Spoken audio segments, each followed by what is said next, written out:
The world has been traumatized by the outbreak of coronavirus. As of 31st March, there are now more than 700,000 cases and 30,000 deaths all over the world.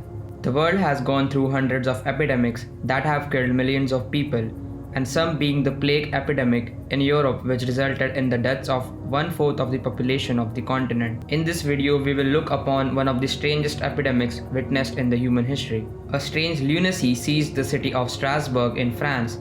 Citizens by hundred became compelled to dance seemingly for no apparent reason. This is the apogee of choreomania that tormented Strasbourg for a month in 1518.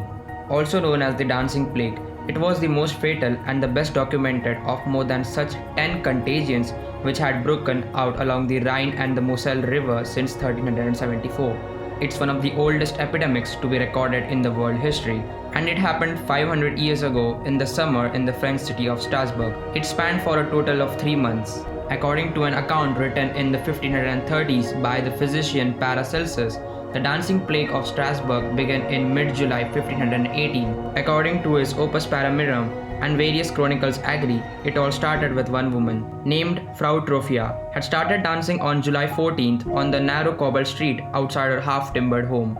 The woman started dancing without any musical accompaniment. She ignored and didn't stop dancing upon her husband's plea to stop, and continued for hours until the sky turned black and she collapsed in a heap of exhaustion. In the next bright morning, she was up again on her swollen feet and dancing before thirst and hunger could register.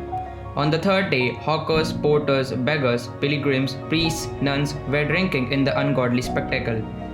The mania possessed Frau Trophia for between 4 to 6 days, at which point the frightened authorities intervened by sending her in a wagon 30 miles away to Saverne. There she might be cured at the shrine of Vitus, the saint who it was believed had cursed her.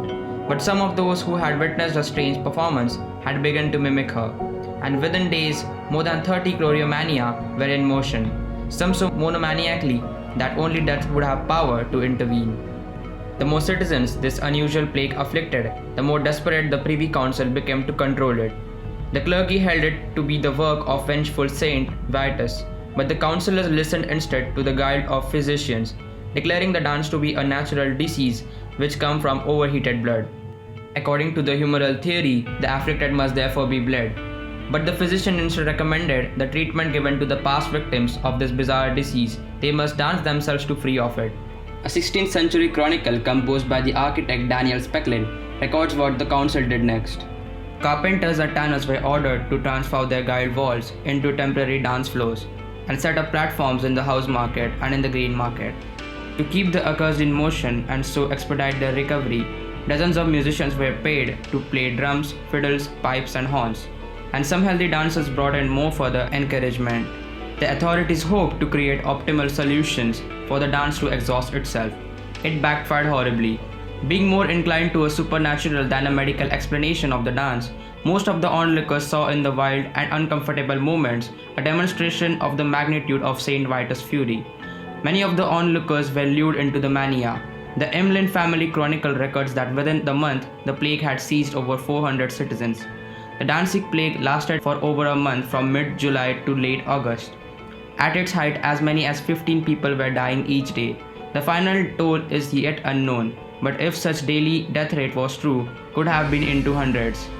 Several modern historians have argued that the dancing plagues of medieval Europe were caused by the ergot, a mind-altering mold found on the stalks of damp rye, which can cause twitching, jerking, and hallucinations, a condition known as Saint Anthony's fire. However, the historian John Waller has debunked the ergot hypothesis. In his book on the dancing plague, A Time to Dance, A Time to Die, it explains further that ergot can cause convulsions and hallucinations, but it also restricts the blood flow to the extremities. Someone poisoned by it simply could not dance for several days in a row. One way to explain the dancing plague is to consider the trance state people reach today. In cultures around the world, including Brazil, Madagascar, and Kenya, people enter trance states deliberately during ceremonies or involuntarily during the period of extreme stress. Once entranced, their perception of pain and exhaustion is marginalized.